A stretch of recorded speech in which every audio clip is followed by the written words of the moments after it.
Copyright take down notice your video will be taken down in 7 days। এই নোটিশটি যদি আসে তাহলে বুঝতে পারবেন আপনার চ্যানেলের মধ্যে একটি রিমুভাল রিকোয়েস্ট এসেছে, যার কারণে কপিরাইটযুক্ত কন্টেন্ট যদি থাকে তাহলে অবশ্যই আপনার চ্যানেলের মধ্যে থেকে 7 দিনের ভিতরে আপনার সেই কপিরাইটযুক্ত কন্টেন্টটিকে ডিলিট করতে হবে। আদারওয়াইজ আপনার চ্যানেলের মধ্যে কপিরাইট স্ট্রাইক আসবে।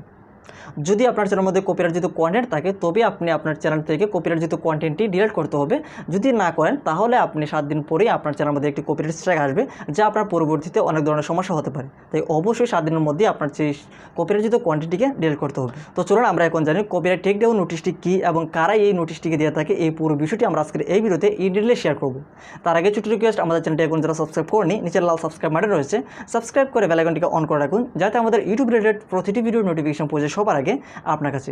আর যদি অলরেডি সাবস্ক্রাইব করে থাকেন, থ্যাংক ইউ সো মাচ।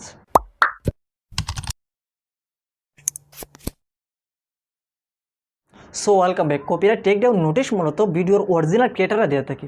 আপনি যদি অন্য কারো কন্টেন্ট অন্যের পারমিশন ছাড়া ব্যবহার করেন তাহলে কিন্তু সে যখন জানতে পারবে আপনি অন্য কারো কন্টেন্ট ব্যবহার করেছেন, তাহলে সে চাইলে আপনার চ্যানেলের প্রতি একটি লিগ্যাল অ্যাকশন নিতে পারে। সে চাইলে আপনার চ্যানেলের মধ্যে কপিরাইট স্ট্রাইক দিতে পারে, এমনকি কপিরাইট ক্লেমও দিতে পারে। যদি কপিরাইট ক্লেম দেয় তাহলে কিন্তু আপনার সেই ভিডিও থেকে যে আর্নিংগুলো আসবে সেগুলো পুরোটাই কিন্তু সেই অরিজিনাল ক্রিয়েটার নিয়ে নেবে। আর যদি কপিরাইট স্ট্রাইক দেয় তাহলে কিন্তু আপনার চ্যানেলের মধ্যে একটি কপিরাইট স্ট্রাইক লেগে যাবে। আর এইভাবে যদি 90 দিনের মধ্যে পরপর 3টা স্ট্রাইক আসে তাহলে কিন্তু আপনার চ্যানেলটি সাসপেন্ড হবে।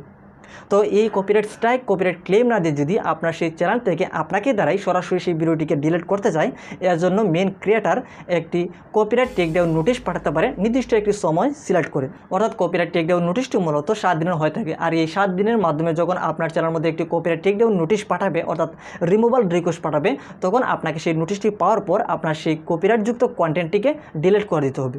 যদি আপনি বাই চান্স 7 দিনের মধ্যে আপনার সেই কন্টেন্টটি ডিলিট না করেন তাহলে কিন্তু সেই ভিডিওটি অটোমেটিক্যালি 7 দিন পর ডিলিট হয়ে যাবে এবং সেই সাথে সাথে আপনার চ্যানেলের মধ্যে একটি কপিরাইট স্ট্রাইক লেগে যাবে। তারপর কিন্তু আপনার চ্যানেলের মধ্যে নানা ধরনের সমস্যা হতে পারে। এমনকি আপনার চ্যানেলের মধ্যে পরপর 3টা স্ট্রাইক 90 দিনের মধ্যে, অর্থাৎ 3 মাসের মধ্যে যদি 3টা স্ট্রাইক আসে তাহলে কিন্তু আপনার চ্যানেলটিকে পার্মানেন্টলি ইউটিউব থেকে সাসপেন্ড করা হবে। তাই আপনার চ্যানেলে যদি এই কপিরাইট টেক ডাউন নোটিশটি আসে তাহলে আপনাকে অবশ্যই চেক করে দেখতে হবে কদিনের জন্য এই টেক ডাউন নোটিশটি করা হয়েছে।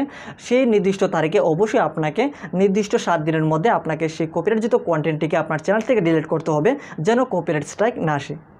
তবে একটি চ্যানেলের মধ্যে অন্য কারো কন্টেন্ট ব্যবহার না করাই ভালো। যদিও আপনি এই কন্টেন্টগুলিকে ব্যবহার করার বেশি প্রয়োজন হয় তাহলে অবশ্যই জেনে শুনে ব্যবহার করুন, যেন পরবর্তীতে এই কপিরাইটযুক্ত কন্টেন্টের কারণে আপনার চ্যানেলের মধ্যে কপিরাইট স্ট্রাইক, কপিরাইট ক্লেম, এমনকি কপিরাইট টেক ডাউন নোটিশ না আসে। যদি আসে তাহলে কিন্তু আপনার চ্যানেলের মধ্যে একটি ক্ষতির সম্ভাবনা থাকবে। তাই এই কপিরাইটযুক্ত কন্টেন্টগুলিকে যদি ব্যবহার না করেন তাহলে আপনার চ্যানেলটি টোটালি সেফ থাকবে। So be careful. সো এই মতো কপিরাইট টেক ডাউন নোটিশ নিয়ে আমাদের আজকের এই ভিডিও। এরপর যদি এই বিষয়ে কোনো প্রশ্ন থাকে কিংবা ইউটিউব রিলেটেড কোনো জানার থাকে নিচের কমেন্ট সেকশনে কমেন্ট করুন। আপনাদের কমেন্টের ভিত্তিতে আমরা চেষ্টা করব পরবর্তীতে ভিডিও নিয়ে আসার জন্য। যদি ভিডিওটি ভালো লাগে অবশ্যই লাইক করুন। এরকম আরও ইউটিউব সম্পর্কিত রিয়েলিটিস পাওয়ার জন্য আমাদের চ্যানেলটিকে সাবস্ক্রাইব করে আমাদের সাথে কানেক্টেড থাকতে পারেন। দেখা হচ্ছে পরবর্তী ভিডিওতে। Till then take care and good by.